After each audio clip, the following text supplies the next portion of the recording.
जय हिंद दोस्तों, डिस्क्लेमर पढ़ लीजिएगा। मैं सेबी पंजीकृत सलाहकार नहीं हूं दोस्तों। बात करेंगे शेयर होल्डिंग पैटर्न के बारे में। आ गया है जैसा कि उम्मीद था मुझे पहले से ही कि शायद से इस बार एफआईआई की होल्डिंग बढ़ेगी और वो बढ़ चुकी है। 49 रुपये 30 पैसे करेंट मार्केट प्राइस का ट्रेड करता हुआ दिख रहा है। 3-3.5% की गिरावट पिछले ट्रेडिंग सेशन में देखने के लिए मिली और मार्केट में भी 200 पॉइंट की गिरावट देखने के लिए मिली थी। तो यही वजह थी और थोड़ी सी बिजली कंपनियां जो एनर्जी कंपनियां थी उनमें भी थोड़ी सी गिरावट देखने के लिए मिली थी पिछले ट्रेडिंग सेशन में, कह लीजिए शुक्रवार को। तो इसके वजह से सुजलोन एनर्जी में थोड़ी सी गिरावट थी, दबाव में शेयर ट्रेड कर रहा था, ठीक है ना। 9 करोड़ के आसपास इक्विटी शेयर बाय सेल हुआ था। 450 करोड़ रुपए के शेयर बाय सेल यहाँ पे हुए थे और 40% का डिलीवरी परसेंटेज निकल के सामने आया है। कल एक न्यूज में वीडियो बनाया था, उसमें मैं बिजनेस अपडेट टाइप का दिया था। Motilal Oswal financial services limited की तरफ से एक पूर्वावलोकन टाइप का आया था। कंपनी ने कहा था कि मतलब वही ब्रोकरेज ने कहा था 671 मेगावाट का विंड टर्बाइन इस बार सुजलोन एनर्जी डिलीवर कर सकती है, ऐसी संभावना है। राजस्व में 52% और एबिटा में लगभग 66% की वृद्धि की संभावना उनको जो है दिख रही है और विंड टर्बाइन डिलीवरी में लगभग 50% की वृद्धि जो है उनको पिछले साल की तुलना में इस बार देखने के लिए मिलेगी दिसंबर वाले क्वार्टर में। तो अच्छा खासा रिपोर्ट निकल के सामने आई है, इसको आप लोग देख लीजिएगा। फिलहाल में बात करेंगे इस वीडियो में हम लोग शेयर होल्डिंग पैटर्न के बारे में।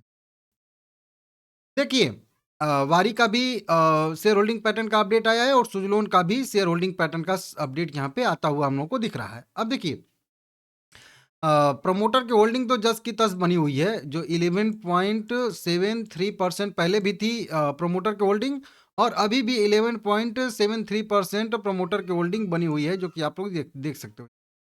एफआईआईज की होल्डिंग की बात करेंगे यहाँ पे, तो एफआईआईज की होल्डिंग जो है वो 22.7% के आसपास थी। मतलब यहाँ पे 22.25% के आसपास एफआईआईज की होल्डिंग पिछले क्वार्टर में थी, ठीक है ना। और अभी की बात करेंगे यहाँ पे तो 23.7% यहाँ पे एफआईआईज की होल्डिंग बढ़ के हो चुकी है। मतलब सीधा सीधा कह लीजिए कि अगर बढ़ी है 1%, ठीक है ना। तो 1% यहाँ पे एफआईआईज की होल्डिंग बढ़ती हुई नजर आ रही है, जो कि आप लोग यहाँ पे देख सकते हो। अब यहाँ पे रुक के एक चीज समझ लीजिएगा, अभी क्या हो रहा है कि पिछले महीने या फिर अभी कई सारे महीने से हम लोग एक पैटर्न देख रहे हैं कि एफआईआईज सेल कर रहे हैं और डीआईआईज जो है यहाँ पे बाय कर रहे हैं। हर बार आता है ना एफआईआई डीआईआईज का डाटा, तो उसमें होता है कि एफआईआईज सेल कर रहे हैं और डीआईआईज बाय कर रहे हैं। तो नॉर्मल किसी भी स्टॉक में यही पैटर्न दिखना चाहिए कि एफआईआईज की होल्डिंग घटनी चाहिए और डीआईआईज की होल्डिंग जो है वो बढ़नी चाहिए, ये पैटर्न रहना चाहिए। लेकिन यहाँ पे क्या है, यहाँ पे उल्टा मैटर है। यहाँ पे एफआईआईज जो है मतलब खरीद रहे हैं, 1% स्टेक बढ़ाए हैं। बढ़ाने का मतलब यही ना हुआ कि पिछले क्वार्टर में कम था तो इस क्वार्टर में खरीदे होंगे, तभी तो उनकी होल्डिंग बढ़ी होगी ना।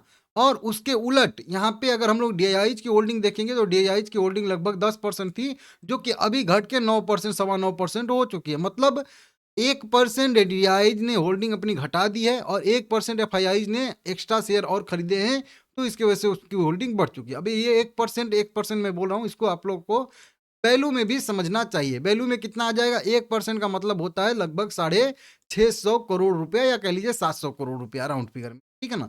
तो 700 करोड़ रुपए के शेयर एफआईआईज ने नया खरीदा है, समझ रहे हो।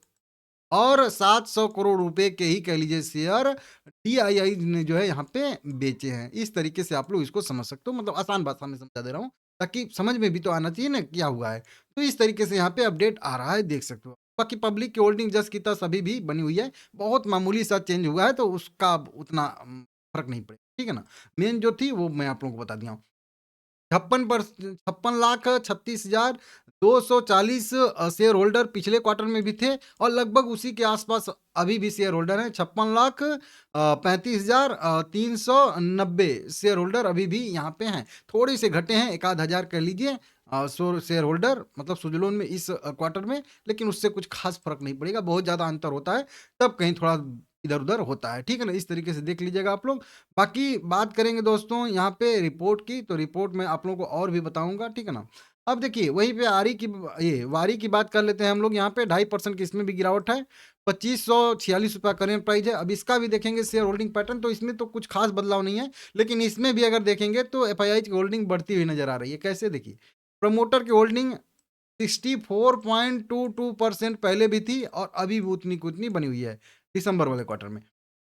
डीआईआईज की होल्डिंग की बात करेंगे, डीआईआईज की होल्डिंग लगातार बढ़ रही है, देख सकते हो यहाँ पे, देख सकते हो पिछले क्वार्टर की बात करेंगे तो 6.35%, लगभग 6.25% के आसपास एफआईआईज की होल्डिंग थी, ठीक है ना। और उसके बाद अगर अभी आप लोग देखोगे यहाँ पे, तो एफआईआईज की होल्डिंग बढ़ के 6.9% के आसपास हो चुकी है।